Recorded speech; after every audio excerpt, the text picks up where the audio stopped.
Friend, कैसे हो आप सबका स्वागत है मेरे चैनल पर। तो आज है 22 जून सोमवार और सुबह सुबह मैंने अपना ब्लॉग स्टार्ट किया है। अभी बज रहे हैं सुबह के 6:30 और अभी मैं जस्ट नहा के आई हूँ और मुझे पूजा करना है। और जो मेरा बेबी है ना वो सो रहा है, तो जब तक वो सो रहा है तब तक मैं घर का थोड़ा सा काम निपटा लेती हूँ, फिर आपसे बातें करती हूँ। यहाँ पर थोड़ा सा फूल मैंने इकट्ठा कर लिया है, धतूरा भी है क्योंकि आज सोमवार है इसीलिए। तो अभी मैं आ गई हूँ अंदर पूजा करने। तो यहाँ पर मैं भगवान जी को थोड़ा सा दिया जला दे रही हूँ और दिया और धूप जलाने के बाद थोड़ा सा पूजा करके फिर मैं बाहर शिवलिंग में भी थोड़ा पूजा करती हूँ, क्योंकि आज सोमवार है ना, तो थोड़ा सा मुझे टाइम लगता है पूजा करने में। और शायद मेरा जो बेबी है वो जग गया है, ऐसा मुझे लग रहा है। तो देखती हूँ, अभी थोड़ा सा पहले पूजा कर लूँ। इस तरह से पूजा तो रोज़ ही होता है, लेकिन सोमवार थोड़ा सा ज़्यादा हो जाता है। तो बाहर शिवलिंग है छोटा सा मेरा, तो यहाँ पर मैं जल चढ़ा रही हूँ। तो शिवलिंग को में दूध भी चढ़ाया जाता है, लेकिन अभी हमारे पास घर में दूध अवेलेबल नहीं है, इसीलिए सिर्फ पानी से ही काम चलाना पड़ रहा है। और यहाँ पर मैंने सफ़ेद फूल लगा दिया है भगवान जी को, और इधर जो नंदी महाराज है उन्हें भी मैंने सफ़ेद फूल और चंदन लगा दिया है। तो चलिए देखते हैं उठा या नहीं मेरा बेबी। तो ये देखिए, ये यहाँ पर उठ चुका है और देख रहा है कि मम्मा कहाँ है। तो मैं आपको उससे मिलाती हूँ, चलिए। तो ये देखिए, ये ऐसे उठ के देख रहा है और लाइट जला देती हूँ, ठीक है। तो यहाँ पर मैंने लाइट ऑन कर लिया। तो ये देखिए, ये ऐसे ही यहाँ पर खेल रहा है। और जब सुबह 6 बजे मैं उठी थी तब ये मेरे साथ ही उठ गया था और उसी टाइम में इसने फीड किया था। तो अभी मैं इसे फीड नहीं कराऊंगी, क्योंकि अभी 8 बजे इसे ब्रेकफास्ट करना होता है। तो मैं इसे अभी थोड़ा सा गुनगुना पानी दे देती हूँ। पानी पीने के बाद ये पोटी कर लेता है। तो यहाँ पर मैं अपनी आंटी और मेरे बेटे को थोड़ा सा सुबह का टीका लगा देती हूँ। तो यहाँ पर आंटी को लगा दिया और इसे भी लगा दूँ। तो फ्रेंड, आज का ये है ब्रेकफास्ट। थोड़ा सा चूड़ा को हमने इसे भून लिया है और उसमें थोड़ा सा मिक्सचर ऐड कर लिया है, और यही है हम लोग का ब्रेकफास्ट। और इसके साथ हम बनाएंगे वही ब्लैक टी। तो चलिए ब्लैक टी बना लेते हैं। यहाँ पर मैं सबके लिए थोड़ा थोड़ा कटोरी में ऐसे डाल रही हूँ। टोटल हम लोग 4 लोग हैं, तो 4 ही लोग के लिए डाल रही हूँ। तो फ्रेंड, अभी मैं चाय लेकर बैठ गई हूँ, वही ब्लैक टी, और उसके साथ हमने ब्रेकफास्ट में लिया है ये चूड़ा और इसमें थोड़े से मिक्सचर को ऐड कर लिया है। तो ऐसा ही होता है हम लोग का सिंपल सा ब्रेकफास्ट, ज़्यादा हैवी नहीं होता है, क्योंकि जो दोपहर का खाना होता है ना वो हम लोग जल्दी 12 से 12:30 के बीच में खा लेते हैं, इसीलिए जो ब्रेकफास्ट होता है वो ऐसे सिंपल ही होता है और फिर टाइम नहीं मिलता ज़्यादा कुछ बनाने को, इसीलिए ऐसे ही खा लेते हैं। तो आप लोग कैसे हो बताइए। उसके बाद ब्रेकफास्ट करने के बाद फिर मुझे बेबी को खाना खिलाना है और बहुत सारे काम है, तो जल्दी जल्दी से मैं अपना ब्रेकफास्ट ख़त्म कर लेती हूँ। ब्रेकफास्ट करने के बाद किचन में आ गई हूँ। यहाँ पर पानी बॉईल कर लिया है। आज मैं बेबी के लिए सेरेलैक बना रही हूँ। ये मार्केट वाला सेरेलैक है। तो जब थोड़ा देर हो जाता है, कुछ बनाने को टाइम नहीं मिलता, तो यही खिलाती हूँ। तो यहाँ पर मैं इससे 3 कप नाप के इसमें डालूँगी और फिर इसमें पानी को ऐड करूँगी। तो इसे पकाना नहीं पड़ता, तो जल्दी जल्दी हो जाता है, इसीलिए जब मुझे लेट हो रहा है तो फिर मैं यही ब्रेकफास्ट दे देती हूँ कभी कभार, नहीं तो फिर मैं घर का बना हुआ सेरेलैक ही देती हूँ। तो 3 चम्मच डालने के बाद फिर हम इसमें थोड़ा सा पानी ऐड करेंगे और इसे मिलाएंगे। तो जब ये मिलाते हैं तो इसे थोड़ा सा पतला ही रखते हैं, क्योंकि 2 मिनट तक इसे हम रखते हैं तो ये फूल जाता है और 2 मिनट बाद हम इसे बेबी को खिलाते हैं। तो 2 मिनट बाद ये ऐसे रेडी हो जाता है अच्छे से। अब हम इसे, चलिए बेबी को खिलाते हैं। तो ऐसे बन के रेडी हो गया है ये सेरेलैक। तो हम इसे बेबी को खिलाते हैं। यहाँ पर मैंने बेबी को ऐसे लेटा दिया है। वो बैठकर खाना बिल्कुल नहीं चाहता, इसीलिए उसे लेटा कर ही खाना पड़ता है, खिलाना पड़ता है। और उसे मार्केट वाला सेरेलैक भी आजकल अच्छा लगने लगा है, तो खा लेता है खिलाती हूँ तो। थोड़ा बहुत नखरे तो बच्चों के होते ही है, लेकिन जैसे तैसे उन्हें खिलाना पड़ता है। ज़्यादा फोर्स तो नहीं कर सकते, लेकिन थोड़ा खेल खेल में उसे खिलाना पड़ता है और खा लेता है। ऐसे अभी उसने ताली बजाना सीख लिया है और ये बार बार इसे ताली बजा रहा है। उसे ताली बजाना बहुत अच्छा लगता है।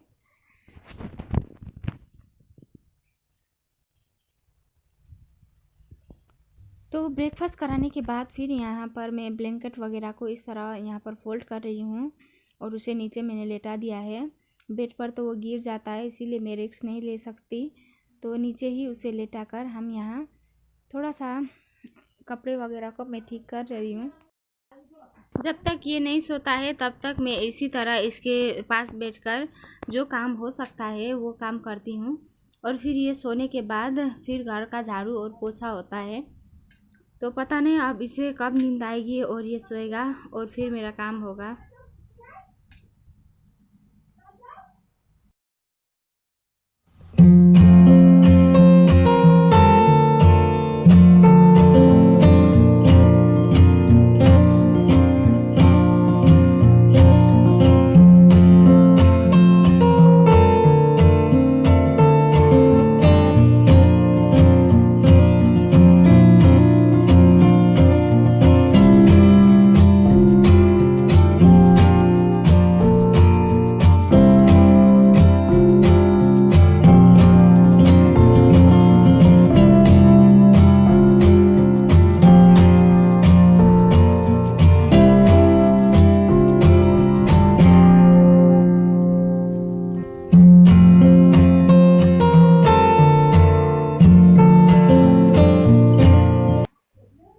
तो अभी इसे नींद आ गया है, तो मैं अभी इसे बाहर झूले पे सुलाऊंगी और इसको सुलाते सुलाते मैं थोड़ा सब्जी भी काट लेती हूँ।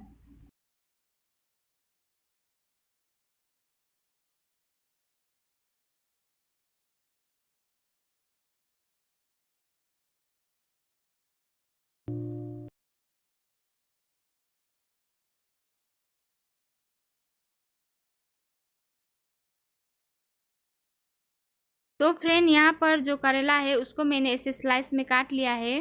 काटने के बाद अब मैं इसमें थोड़ा सा नमक डालूंगी। नमक डाल के इसे अच्छी तरह से मिला के रख दूंगी कम से कम आधा से पौने 1 घंटा के लिए, ताकि जो करेला है उसका कड़वापन कम हो जाए और जो करेला है वो भी थोड़ा सा सॉफ्ट हो जाता है। तो अभी बेबी सो रहा है, तो मैं जल्दी जल्दी इसे ढक के घर को पोछा मार देती हूँ। फिर पोछा मारने के बाद मैं आके इस करेला का सब्ज़ी बनाऊँगी।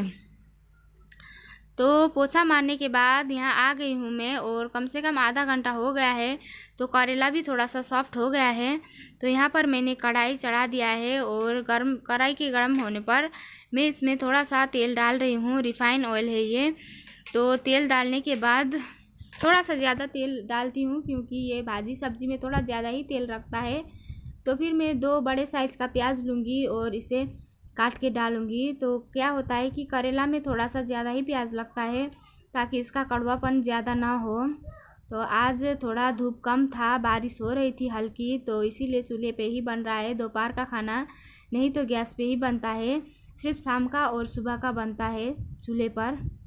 तो ये देखिए मेरा तेल जो है वो अच्छे से गर्म हो चुका है। तो अभी मैं इसमें डालूँगी थोड़े से 5 फ़ोरन डालूँगी।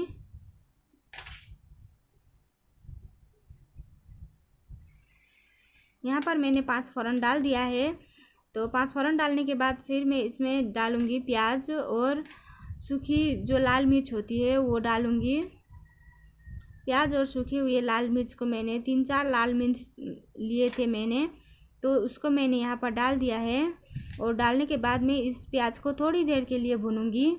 प्याज को जो है हम ज़्यादा नहीं भूनते, क्योंकि बाद में करेला को भी भूनना पड़ता है, तो उसके साथ ही ये प्याज भी भून जाता है। इसीलिए इसे थोड़ा सा भूनते हैं। तो थोड़ा सा ये गुलाबी हो जाने पर इस तरह करेला को हम थोड़ा सा निचोड़ के इसमें डालेंगे। तो जो करेला होता है उसमें नमक की वजह से थोड़ा सा पानी आ गया है, तो उसको इस तरह से हम थोड़ा सा निचोड़ के डालेंगे। और डालने के बाद इसे अच्छी तरह से चलाकर फिर इसे ढककर हम थोड़ी देर के लिए पकाएंगे। थोड़ी देर के लिए पकाने के बाद, ढककर पकाने के बाद फिर हम इसमें हल्दी और फिर थोड़ा सा नमक, क्योंकि नमक तो हमने पहले भी डाला हुआ है इसीलिए हम इसमें थोड़ा कम ही नमक डालेंगे। थोड़ा सा नमक डाल के इसे अच्छे से चलाएंगे और चलाने के बाद फिर इसे ढक देंगे। तो ये देखिए हमारा करेला जो है इस तरह से बन के रेडी हो गया है। अभी इसको हम थोड़ी देर के लिए ऐसे ही बिना ढके भुनेंगे। तो भुनने के बाद ये इस तरह से रेडी हो जाता है। तो अच्छे से पक गया है और ये ज़्यादा कड़वा नहीं लगता, खाने में थोड़ा अच्छा लगता है। और फ्रेंड ये देखिए मैं क्या लेके आ गई, ये है जो कद्दू होता है उसका फूल है। तो इसका मैं अभी वाली हूँ। तो इसके लिए मैंने बेसन लिया है, उसमें थोड़ा सा हल्दी, थोड़ा सा नमक और थोड़ा सा लाल मिर्च डालूँगी।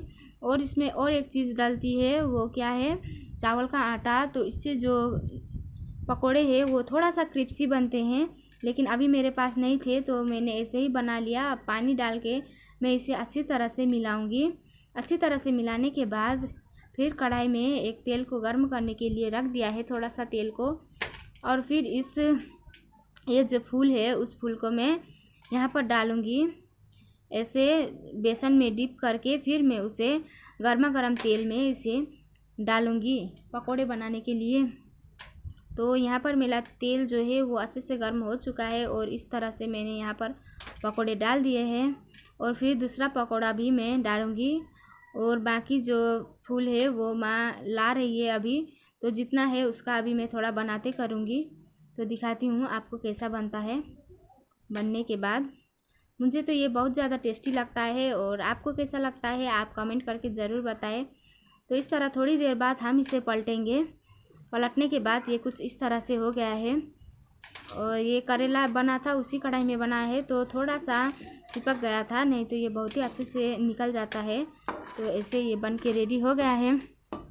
और हाँ फ्रेंड, आज मेरी माँ जो है वो अचार बनाने वाली है। तो क्या चीज़ का अचार है, वो ये है आलू बुखारे। तो इसे हम आलू बुखारे बोलते हैं, आप लोग क्या बोलते हैं? इसे माँ ने थोड़ा सा गर्म पानी में हाफ़ बॉयल किया है और बॉयल करने के बाद इसे सुखा दिया था धूप में। अब माँ इसमें थोड़ा सा मसाले ऐड करेगी। तो मसाले में माँ सबसे पहले इसमें जो है सरसों के जो दाने होते हैं उन्हें भूनकर पीस के माँ ने डाल लिया है, वो मैं रिकॉर्ड नहीं कर पाई। तो यहाँ पर माँ नमक डाल रही है। नमक डालने के बाद फिर इसमें माँ क्या डालेगी, हल्दी डाल रही है माँ। तो इसमें माँ ने हल्दी डाल दिया है। ये जो अचार होता है ना वो बहुत ही टेस्टी लगता है बन जाने के बाद खाने में। तो थोड़ा खट्टा खट्टा, थोड़ा मीठा मीठा, बहुत ही टेस्टी लगता है ये अचार।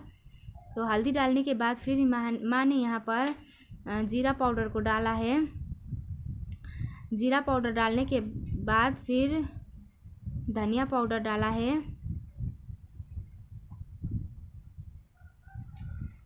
और फिर माँ ने यहाँ पर लास्ट में लाल मिर्च को डाल दिया है। जो तीखा लाल होता है वही वाला लाल मिर्च लिया है और उसका जो पूरा पैकेट होता है वो डाल दिया है इसमें।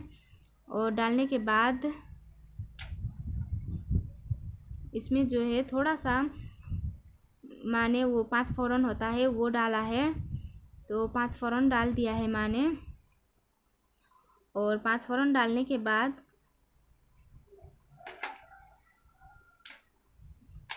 यहाँ पर माँ जो है थोड़ा सा हींग लेने के लिए गई है। तो जो हींग होता है वो भी डलता है, उससे बहुत ही टेस्टी होता है अचार।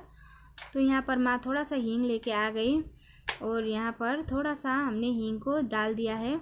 डालने के बाद अब हम इसमें सरसों का तेल डालते हैं। तो सरसों का तेल में ही ये अचार अच्छा बनता है। आप चाहे तो कोई और तेल भी डाल सकते हैं, लेकिन हम लोग इसे सरसों के तेल में ही बनाते हैं। तो इस तरह से माँ ने यहाँ पर सरसों का तेल डाल दिया है। तो तेल डालने के बाद अब माँ इसे हाथों से अच्छी तरह से मिक्स करेंगी। तो इस तरह से हाथों से अच्छी तरह से नमक मिर्च को सबको अच्छी तरह से मिलाने के बाद ये ऐसा बन गया है। अब मैम इसे इस तरह के एक जार में भर रही है। प्लास्टिक का जार है ये, आप चाहे तो जो शीशे का जार होता है वो ले सकते हैं, वो अच्छा होता है अचार के लिए। तो इस जार में माँ ने इस तरह से भर दिया है। पूरा भरने के बाद ये कुछ इस तरह से लग रहा है, और थोड़ा सा बच गया था तो वो छोटा वाला जार में भी भर लिया है। अब भरने के बाद हम इसका जो ढक्कन होता है वो लगा देंगे, और ढक्कन लगाने के बाद इसे 1 हफ्ते तक रोज़ धूप दिखाएंगे, और 1 हफ्ते बाद ये थोड़ा खट्टा मीठा अचार रेडी हो जाएगा खाने के लिए। ये बहुत ही टेस्टी अचार लगता है। तो फ्रेंड लंच जो है वो रेडी हो चुका है, सिंपल का गांव का खाना है। तो वीडियो बहुत ज़्यादा लंबा हो गया है, इसीलिए मैं यहीं पर इसको एंड करती हूँ। मिलते हैं नेक्स्ट वीडियो में, तब तक के लिए बाय, टेक केयर। और प्लीज़ मेरे चैनल को सब्सक्राइब करना बिल्कुल ना भूलें, और वीडियो पसंद आया है तो एक लाइक ज़रूर कर दें।